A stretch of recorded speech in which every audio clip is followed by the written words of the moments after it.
Bienvenidos a El Relator Oscuro. Esta no es una teoría ni un editorial. Son historias, nombres, fechas, lugares, voces que intentaron proteger lo que daba vida a sus comunidades y pagaron con la suya.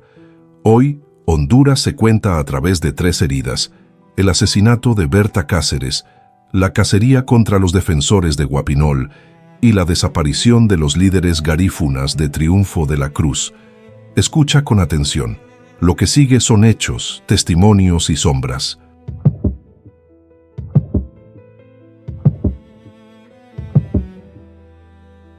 La casa de Berta Cáceres en La Esperanza siempre fue un lugar abierto. Puertas que recibían campesinos cansados de caminar horas por veredas de tierra, delegaciones extranjeras que venían a escuchar, periodistas que buscaban un testimonio. Sobre la mesa nunca faltaba café y al costado una libreta con apuntes que parecía interminable. Nombres, teléfonos, citas, recordatorios. Berta no paraba. Madre de 4 hijos, líder indígena del pueblo Lenca, cofundadora del COPIN, Consejo Cívico de Organizaciones Populares e Indígenas de Honduras, se había convertido en la voz incómoda de una lucha que tocaba lo más sagrado: el agua. Su historia no empezó en 2016, la noche en que fue asesinada. Empezó mucho antes, en la infancia marcada por el compromiso de su madre, midiendo con los ojos la desigualdad que rodeaba a su comunidad. Creció escuchando relatos de despojo y represión. Y decidió que no iba a repetir el silencio de generaciones pasadas. Esa decisión la llevó a encabezar marchas, a organizar asambleas, a levantar denuncias, pero también la convirtió en un blanco. Honduras no perdona a quienes se interponen entre el dinero y la tierra. El centro de su lucha era el río Gualcarque, un cauce que para el pueblo lenca no es solo agua, es sagrado, hogar de espíritus femeninos que custodian la vida. En ese río se bañan los niños, se bendicen los cultivos, se realizan rituales ancestrales. Cuando la empresa Desarrollos Energéticos S.A., DESA, obtuvo la concesión para construir la represa hidroeléctrica Aguasarca, lo que estaba en juego no era únicamente energía o recursos económicos, era la cosmovisión misma de un pueblo. Para los lenca, represar el Gualcarque era profanación, era arrancar un pedazo de su identidad. Desde 2010, Berta y el Copinch iniciaron una campaña para frenar el proyecto. Denunciaron que la concesión había sido otorgada sin el consentimiento libre, previo e informado, CLPI, un derecho protegido por convenios internacionales. Organizaron protestas, plantones, campamentos en las orillas del río, y con cada acción la tensión aumentaba. La represa significaba millones en ganancias para inversionistas nacionales y extranjeros. Para las comunidades significaba sequía, pérdida de tierras y destrucción cultural. Era un choque inevitable. Las amenazas no tardaron en llegar. Cartas anónimas que decían: «Sabemos dónde vives». Mensajes de texto con insultos racistas y misóginos. Motos que la seguían de madrugada. Audiencias judiciales por delitos inventados, usurpación, coacción, hasta incitación al odio. Una maquinaria de desgaste diseñada para quebrarla. Pero Berta respondía con ironía, con valentía. «Si me matan, yo sé que no estaré sola», repetía. Y no estaba equivocada. Detrás de ella había comunidades enteras, mujeres que marchaban con bebés en brazos, jóvenes que dormían en el suelo para custodiar el río, ancianos que cargaban pancartas improvisadas. En 2013, durante una protesta pacífica contra la represa, el ejército disparó y mató a Tomás García, un líder comunitario cercano a Berta. Ese día, el mensaje fue claro. La represión ya no sería solo judicial, también sería mortal. Sin embargo, ella no retrocedió. Siguió denunciando a DESA, siguió viajando al extranjero para visibilizar el conflicto, siguió recibiendo premios y reconocimientos que incomodaban a las élites. En 2015, fue galardonada con el Premio Goldman, el Nobel Verde. El mundo entero la escuchó hablar de ríos, de tierra, de dignidad. En Honduras, ese eco global la volvió aún más peligrosa. La madrugada del 2 de marzo de 2016, las sombras entraron a su casa. Eran sicarios contratados para ejecutar un plan. Forzaron la puerta, avanzaron en silencio, dispararon varias veces. Berta cayó en su habitación. Murió de inmediato. Con ella estaba un amigo mexicano, Gustavo Castro, quien resultó herido, pero sobrevivió fingiendo estar muerto. Fue el único testigo de la escena. La noticia se expandió en segundos. Mataron a Berta. Los teléfonos de periodistas y activistas estallaron. La indignación recorrió el mundo. Gobiernos, organizaciones internacionales y ambientalistas exigieron justicia. Pero en Honduras, la justicia suele ser un teatro con guión escrito. La investigación, sin embargo, no pudo ocultar lo evidente. Peritajes técnicos, registros telefónicos y mensajes de WhatsApp revelaron una cadena de mando. Ejecutores a sueldo, un jefe de seguridad de DESA, directivos de la empresa coordinando la operación. El asesinato no fue un crimen pasional, como intentaron hacerlo creer. Fue un crimen corporativo, planeado, financiado y ejecutado para silenciar a la mujer que había detenido un negocio millonario. En 2018, 7 personas fueron condenadas, sicarios y empleados de nivel medio.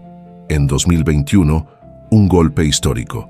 David Castillo, presidente de DESA y exmilitar, fue declarado coautor del asesinato y sentenciado a más de 22 años de prisión.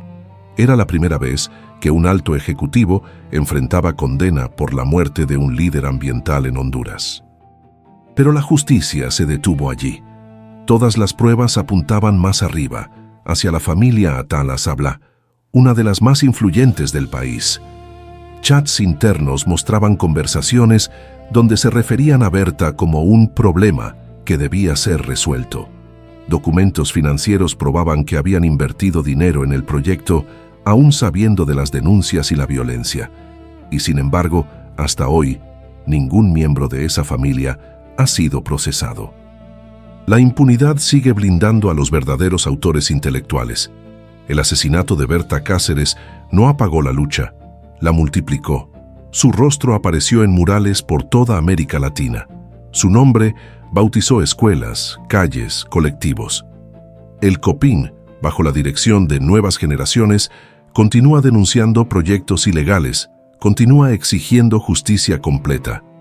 Cada vez que una comunidad se levanta contra la minería o contra una hidroeléctrica, Berta está presente como bandera. Pero su ausencia pesa. Sus hijos crecieron con la herida abierta de no tenerla. Su madre envejeció con la angustia de una justicia incompleta. Cada aniversario de su muerte se convierte en vigilia.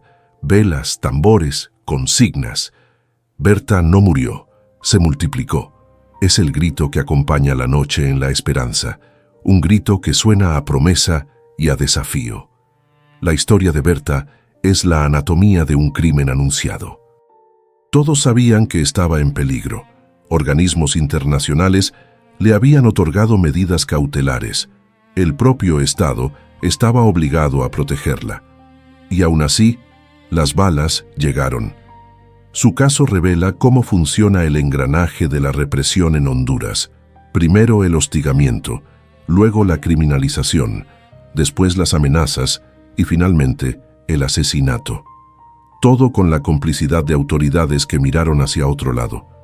Berta Cáceres fue asesinada por defender un río, pero también fue asesinada por algo más profundo, por demostrar que una sola mujer podía detener a poderosos empresarios y sus socios políticos.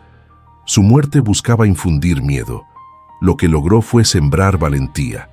Hoy, su nombre sigue siendo sinónimo de resistencia. Hablar de Berta no es hablar solo del pasado, es hablar del presente de Honduras, porque el patrón que la mató se ha repetido en Guapinol, en Triunfo de la Cruz, en otras comunidades menos visibles. Porque mientras la impunidad cubra a quienes se benefician de la violencia, nuevas Bertas seguirán cayendo. Y porque al recordarla, no solo honramos su memoria, también denunciamos a quienes aún creen que el silencio se compra con una bala.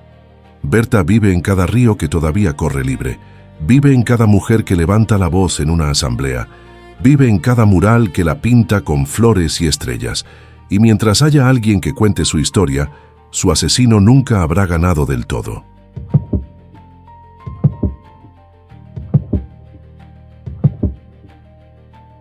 El río Guapinol nunca fue solo agua. Para quienes nacieron en Tocoa, en el departamento de Colón, aquel cauce cristalino era infancia, alimento y oración.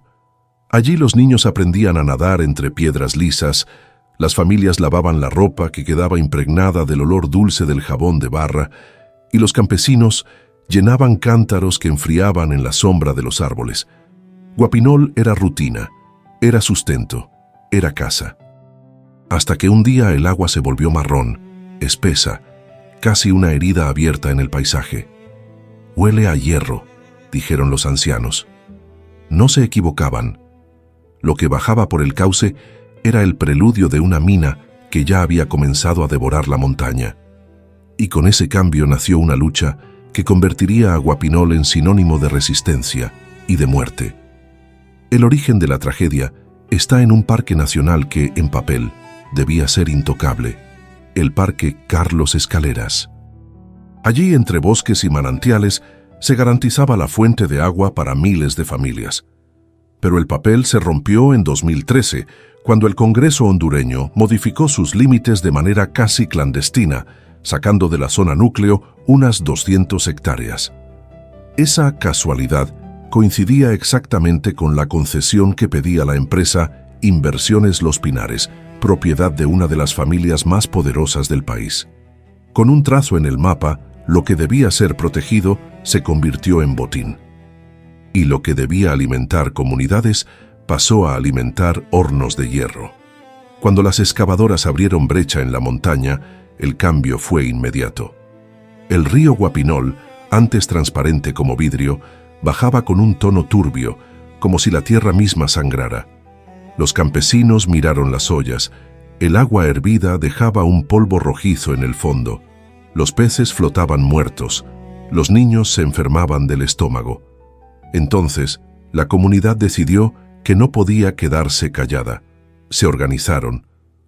Hicieron asambleas, eligieron delegados, y en agosto de 2018 levantaron un campamento en medio del camino de acceso a la mina. Lo llamaron Campamento Guapinol por la Vida. No tenían armas, solo lonas, café caliente y un coraje que parecía más grande que la montaña misma. El campamento se volvió una espina. La carretera era bloqueada con piedras, troncos y cuerpos dispuestos a aguantar sol y lluvia. Allí se turnaban mujeres con niños pequeños, ancianos que contaban historias de luchas pasadas, jóvenes que tocaban guitarra para espantar el miedo de la noche. Cada día llegaban más personas de aldeas cercanas, hasta que la resistencia se volvió un símbolo. Pero la empresa y el Estado no vieron campesinos, vieron enemigos, y los trataron como tal. Primero llegó la criminalización. La Fiscalía acusó a decenas de pobladores de delitos como usurpación, daños, incendio y hasta asociación ilícita, como si defender el agua fuera equiparable a pertenecer a una mara. 32 personas fueron citadas a tribunales. 8 de ellas terminaron presas. Se los conoció como los 8 de Guapinol. Pasaron más de 2 años tras barrotes, acusados con pruebas endebles, tratados como criminales. Sus familias hacían fila a las 5 de la mañana frente a la cárcel para dejar comida, y muchas veces ni siquiera se las dejaban pasar. Las audiencias se postergaban una y otra vez. Era un castigo diseñado para quebrar, no para probar culpabilidad. Mientras tanto, el campamento resistía. De día se escuchaban consignas y de noche el zumbido de motos desconocidas que rondaban cerca. Algunos líderes recibían llamadas, voces anónimas que prometían ajustar cuentas. Pero la gente seguía ahí, con fogones encendidos y la convicción de que sin agua no hay vida. Lo que nadie sabía era que la represión estaba apenas en su primera fase. En febrero de 2022, tras una campaña nacional e internacional que llegó hasta organismos de derechos humanos, la Corte Suprema ordenó la liberación de los 8 de Guapinol. El fallo fue un alivio, un destello de victoria. Hubo abrazos, lágrimas, fiestas improvisadas. La comunidad pensó que, al menos, La pesadilla judicial había terminado, pero la alegría duró poco. Cuando el lawfare dejó de ser útil, llegó lo inevitable: la violencia letal. El 7 de enero de 2023, la noticia corrió como cuchillo. Ali Domínguez y Jairo Bonilla, dos jóvenes líderes de Guapinol, habían sido ejecutados.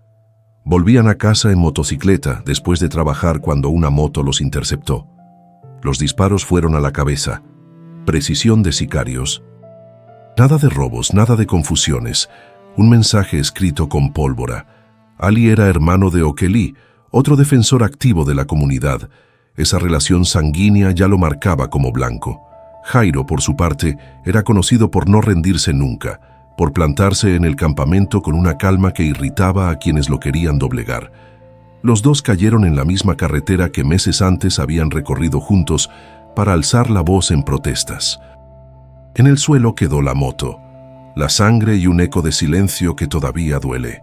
El funeral fue masivo. El llanto se mezclaba con gritos de rabia.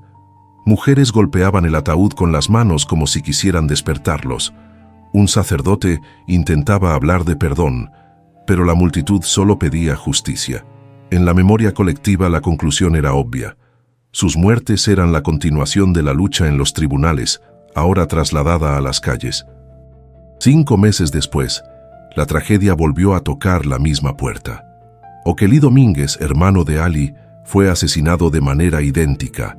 Otra moto, otros disparos certeros, otra vida apagada. 3 miembros de la misma familia en menos de un año. Guapinol estaba siendo desangrado poco a poco, como si alguien hubiera decidido borrar un apellido del mapa.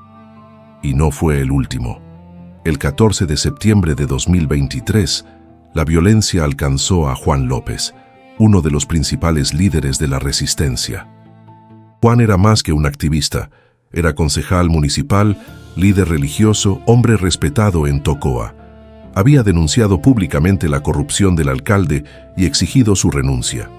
Pocos días después de esas declaraciones, al salir de un servicio en la iglesia, un sicario en moto lo esperó. Le disparó frente a todos. Los feligreses corrieron, los niños gritaron. El eco de las balas rompió el aire sagrado del templo. Juan cayó allí mismo, a pocos metros del altar. 3 sospechosos fueron detenidos, pero la pregunta central sigue intacta. ¿Quién pagó por su muerte? Guapinol ya no es solo un río contaminado, es una cicatriz en la memoria hondureña. Cada asesinato se siente como un golpe seco al corazón de una comunidad que aprendió a organizarse y que por eso fue marcada como objetivo. Lo que empezó como una lucha ambiental se transformó en una lucha por sobrevivir. Hoy los pobladores viven con miedo. Miedo a la moto que pasa 2 veces frente a la casa, miedo a contestar un número desconocido, miedo a ver a un extraño parado en la esquina. Pero también viven con dignidad, siguen reuniéndose, siguen exigiendo, siguen mirando el agua cada mañana para comprobar si todavía se puede beber. El patrón es claro y perverso. Primero, la concesión ilegal, luego, la protesta pacífica. Después, la criminalización. Y cuando nada de eso funciona, llegan las balas. Así se escribió la historia en Guapinol. Así se selló el destino de Ali, Jairo, Okelí y Juan. Así se demostró que en Honduras defender un río puede costar más caro que desafiar a un cartel. Pero hay algo que la violencia no pudo arrancar: la memoria. Cada año en las calles de Tocoa se ven murales pintados con sus rostros. Los nombres de los muertos resuenan en cantos y en marchas. Y aunque la impunidad intenta cerrar el caso con silencio, la comunidad insiste en repetirlos, como quien se niega a dejar que una vela se apague. Ali, Jairo, Okelí, Juan. Cada vez que se pronuncian, el río parece correr un poco más limpio, como si supiera que aún tiene guardianes. Guapinol no terminó. La historia sigue viva, escrita con agua, con luto y con coraje. Mientras el río corra, aunque sea turbio, habrá quienes lo defiendan. Y mientras eso suceda, el eco de las balas nunca logrará sepultar del todo la voz de un pueblo que aprendió a luchar incluso sabiendo que el precio es la vida misma.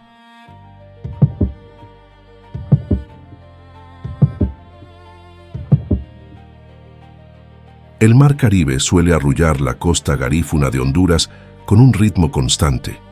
Olas que golpean la arena como tambores ancestrales, brisa salada que se cuela por las casas de madera y palma, niños que corren descalzos mientras los mayores se sientan a conversar en los portales.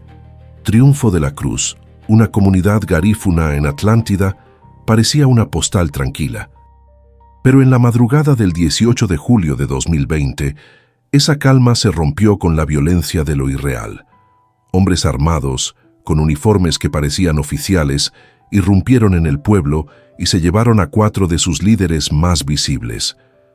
Desde esa noche, los nombres de Albert Snyder Centeno, Milton Joel Martínez, Suami Aparicio Mejía y Gerardo Misael Troches se pronuncian con la misma mezcla de rabia y esperanza. Vivos se los llevaron, vivos los queremos. La escena fue quirúrgica. Eran las 5 de la mañana, todavía oscuro, cuando camionetas sin placas entraron en las calles angostas de Triunfo. Los hombres que descendieron no eran improvisados. Llevaban armas largas, radios y chalecos con insignias de la Dirección Policial de Investigaciones, DPI. Golpearon puertas con la seguridad de quien sabe que nadie los detendrá. En la casa de Snyder Centeno, presidente del patronato y voz fuerte de la comunidad, lo sacaron frente a su familia. En la de Milton, los niños lloraron mientras lo empujaban hacia el vehículo. A Suami y a Gerardo los arrancaron de la cama, sin dejar tiempo ni para calzarse. Todo fue rápido, limpio, militar.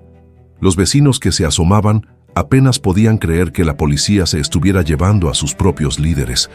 Nadie imaginaba que sería la última vez que los verían. Lo que siguió fue silencio.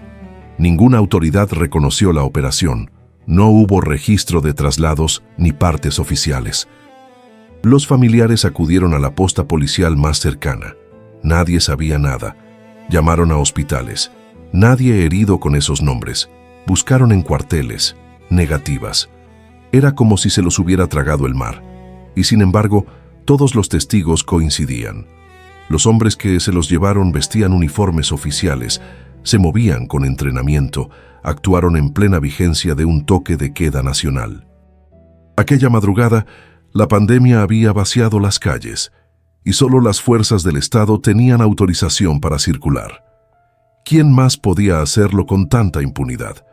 Para entender por qué esos jóvenes eran objetivo, hay que retroceder unos años. El pueblo garífuna lleva décadas defendiendo sus tierras ancestrales frente a megaproyectos turísticos, la expansión de la palma africana y las llamadas zonas de empleo y desarrollo económico, sedes, enclaves privados donde la ley nacional casi no aplica. En 2015, la Corte Interamericana de Derechos Humanos había dictado una sentencia histórica a favor de Triunfo de la Cruz. Ordenaba al Estado hondureño reconocer sus títulos colectivos de propiedad y devolverles tierras que les habían sido arrebatadas. Fue una victoria celebrada con danzas y tambores, pero que incomodó a empresarios poderosos. Desde entonces, la comunidad vivió bajo constante presión, amenazas, intentos de soborno, hostigamiento. La desaparición de sus líderes en 2020 parecía la represalia final, una forma de decirles, ni la justicia internacional puede salvarlos. Snyder Centeno era el rostro más conocido, joven, enérgico, con un don de palabra que lo había convertido en portavoz natural. En cada entrevista, repetía que no luchaban por lujo sino por sobrevivencia. Playas, bosques, tierras que garantizaban comida y cultura. Milton Joel era pragmático, el que organizaba reuniones y mantenía los papeles en orden. Suami era conocido por su carisma en los eventos comunitarios. Gerardo, callado pero firme, era quien no faltaba a ninguna marcha.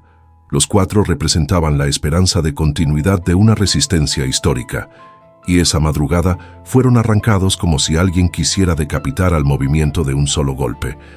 Las horas posteriores fueron un infierno para las familias.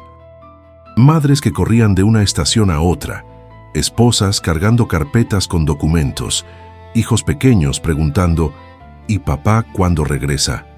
Los teléfonos de líderes garífunas sonaban sin cesar. Mensajes de solidaridad, rumores, versiones contradictorias. Algunos decían que los habían visto en un destacamento, otros aseguraban que estaban siendo trasladados a Tegucigalpa. Cada pista terminaba en la nada. Al caer la noche, la certeza se volvió insoportable. Habían desaparecido. La desaparición forzada es un crimen que devora por dentro. No hay cuerpo que llorar, no hay tumba que visitar, no hay fecha para marcar el duelo. Cada día se repite la misma rutina: salir a buscar, regresar sin respuesta, dormir con la esperanza de que mañana aparezcan. Y cada mañana es igual de cruel. En Triunfo, las familias colgaron mantas con los rostros de los jóvenes en las calles, pintaron murales, organizaron marchas, pero las autoridades no mostraron interés. A 4 años de los hechos, no hay avances serios en la investigación, solo excusas, papeles, promesas rotas. La desaparición golpeó más allá de Triunfo. En cada comunidad garífuna de la costa hondureña, el miedo se multiplicó. Si podían llevarse a Snyder y los otros frente a sus familias, en plena madrugada y bajo toque de queda, ¿qué podía esperar el resto? Muchos líderes comenzaron a vivir con el corazón en la garganta. Miraban 2 veces antes de salir, dudaban de cada motocicleta que se detenía cerca, evitaban quedarse solos en la carretera. El mensaje era claro: no hay lugar seguro. Y sin embargo, la cultura garífuna respondió con la fuerza de sus ancestros. La música, que siempre había sido celebración, se transformó en protesta. Los tambores sonaron en plazas y marchas, no para bailar, sino para exigir. «Vivos se los llevaron, vivos los queremos», se escuchaba entre cantos y palmas, mezclando español y lengua garífuna. El dolor se convirtió en grito colectivo, en resistencia espiritual, porque borrar físicamente a los líderes no significa borrar la memoria. Cada mural pintado, cada canción improvisada en la playa, cada tambor golpeado con furia recordaba que Triunfo de la Cruz no olvida. El tiempo pasa, pero la herida sigue abierta. Cada aniversario, las familias organizan vigilias frente al mar. Colocan velas, flores, fotos. Algunos llevan sillas para sentarse y esperar como si aún hubiera chance de verlos regresar por el camino. Otros, cansados de promesas, gritan frente a edificios gubernamentales. La respuesta siempre es la misma: silencio. El Estado hondureño no solo ha incumplido la sentencia de la Corte Interamericana, ha permitido que la desaparición de los 4 líderes se convierta en símbolo de impunidad absoluta. Los desaparecidos de Triunfo de la Cruz son recordados como guardianes de la tierra. En vida defendían playas y bosques de la voracidad empresarial. En ausencia, se convirtieron en mártires de un pueblo que se niega a ceder. Y aunque las autoridades quisieran reducir su historia a una estadística más, la comunidad repite sus nombres como oración, porque nombrarlos es resistir, porque cada vez que alguien dice Snyder, Milton, Swami, Gerardo, la desaparición pierde un poco de su poder. En Honduras, la desaparición forzada no es solo un crimen, es un método. Se busca no solo silenciar a una persona, sino quebrar a toda una comunidad. Pero Triunfo de la Cruz se ha negado a romperse. Sus calles siguen adornadas con murales, sus playas siguen siendo defendidas, sus jóvenes siguen organizándose. El dolor no se ha disuelto, pero se ha transformado en motor de lucha. Y en ese detalle radica la paradoja más cruel. Quienes planearon borrar la resistencia, lo que hicieron fue convertirla en memoria eterna. Hoy, los rostros de los 4 desaparecidos vigilan desde las paredes pintadas en las comunidades garífunas. Sus familias no dejan de marchar. Sus nombres circulan en informes internacionales. Su ausencia es un grito que traspasa fronteras. Y mientras no aparezcan, mientras no haya justicia, Honduras seguirá cargando con la mancha de un crimen que ni el mar ni el tiempo pueden lavar.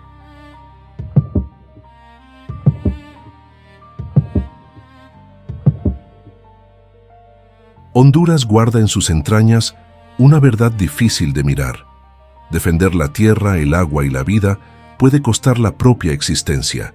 La historia de Berta Cáceres, la lucha de Guapinol y la desaparición de los líderes garífunas en Triunfo de la Cruz no son episodios aislados. Son capítulos de una misma maquinaria, escrita con la tinta amarga de la impunidad. 3 heridas abiertas que sangran distinto, pero que nacen de la misma raíz. El choque brutal entre comunidades que protegen lo esencial y poderes que lo reducen todo a dinero. La muerte de Berta fue un crimen que intentó callar una voz demasiado fuerte, demasiado incómoda. El patrón era claro: primero la vigilancia, luego las amenazas, después la judicialización y al final, la bala.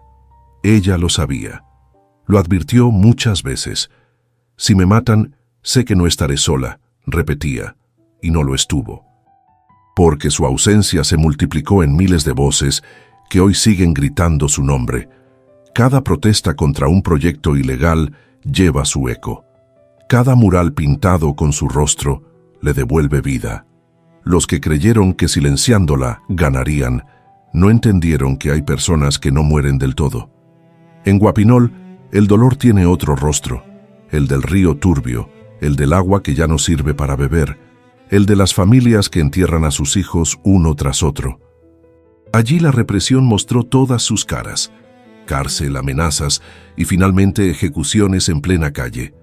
Ali, Jairo, Oquelí y Juan pagaron con la vida el precio de haber dicho no a una mina que envenenaba su futuro. Las balas los alcanzaron, pero no borraron la memoria del campamento que levantaron. Hoy, sus nombres forman parte de un rosario colectivo que se repite frente al río, un recordatorio de que la lucha no se rinde, aunque la muerte ronde cerca. Y en Triunfo de la Cruz, la herida es aún más cruel porque no tiene cuerpos. La desaparición de Snyder, Milton, Swami y Gerardo es un vacío que sigue doliendo cada amanecer. Fueron arrancados de sus casas con precisión militar, bajo la mirada aterrorizada de sus familias, y desde entonces nada. Ni justicia, ni respuestas, ni siquiera la dignidad de un duelo. El mar sigue devolviendo espuma y restos de madera, pero nunca certezas, y aún así, la comunidad garífuna se niega a olvidar. Cada tambor que suena en la costa es una forma de decirles que siguen presentes, que no serán borrados, porque desaparecer no es morir, es vivir en suspenso, en un limbo insoportable que solo se rompe cuando alguien exige la verdad. Los 3 casos son espejos de un mismo patrón: impunidad garantizada. Los autores materiales, a veces, son capturados, pero los intelectuales, los que ordenan, los que financian, los que se benefician, permanecen intocables. Familias enteras de la élite hondureña, protegidas por dinero e influencia, caminan libres mientras las comunidades entierran a sus muertos o marchan con fotos de desaparecidos. La justicia avanza un paso y retrocede 2. Los expedientes se acumulan en escritorios, los jueces miran hacia otro lado, los fiscales reciben llamadas que cambian el curso de un caso. Y el ciclo vuelve a empezar en otra comunidad, con otro río, con otros nombres. Pero hay algo que los responsables nunca entienden. La violencia mata personas, pero no mata ideas. La bala apaga una vida, pero no apaga un río. La desaparición borra un cuerpo, pero no borra una cultura. En Honduras, pese al miedo, pese al dolor, sigue existiendo una resistencia viva. Mujeres que se organizan para cuidar el agua. Jóvenes que aprenden a documentar abusos con sus teléfonos. Ancianos que enseñan a los niños las historias de sus ancestros para que no se olviden. Esa resistencia es silenciosa a veces, ruidosa otras, pero nunca desaparece. Al recordar a Berta, a los defensores de Guapinol y a los líderes garífunas desaparecidos, no estamos solo contando crímenes. Estamos contando la fuerza de comunidades que, aun golpeadas, siguen de pie. Cada vela encendida en la esperanza, cada mural en Tocoa, cada tambor en Triunfo de la Cruz es una declaración de guerra contra el olvido. Porque la impunidad mata 2 veces, primero con la bala o con el secuestro, luego con el silencio. Y mientras estas voces sigan resonando, el silencio no ganará del todo. Este documental no cierra con un final feliz. No hay justicia completa, no hay reparación real. Hay familias que siguen esperando, ríos que siguen contaminados, tierras que siguen en disputa, pero sí hay algo que permanece, la certeza de que la memoria es la forma más poderosa de resistencia. Nombrar a los muertos y a los desaparecidos es mantenerlos vivos. Contar sus historias es romper la estrategia de quienes quisieron enterrarlas bajo miedo. Así, cuando pronunciamos sus nombres, Berta Cáceres, Ali Domínguez, Jairo Bonilla, Oquelí Domínguez, Juan López, Albert Schneider Centeno, Milton Joel Martínez, Suami Aparicio Mejía y Gerardo Misael Troches, no estamos haciendo un simple recordatorio. Estamos encendiendo una llama que se niega a apagarse. Una llama que ilumina la oscuridad de un país donde la vida vale menos que un contrato, pero donde el coraje de unos pocos puede despertar a muchos. En el eco de esas historias queda una advertencia y una promesa. La advertencia: en Honduras, quienes defienden la vida siguen en riesgo. La promesa: mientras haya memoria, no estarán solos. Si esta crónica te estremeció, suscríbete a El Relator Oscuro, dale like, comparte y deja tu comentario. Porque tu voz ayuda a que estos nombres no desaparezcan, y porque aunque intenten callarlos, siempre habrá alguien dispuesto a contar su historia en la oscuridad.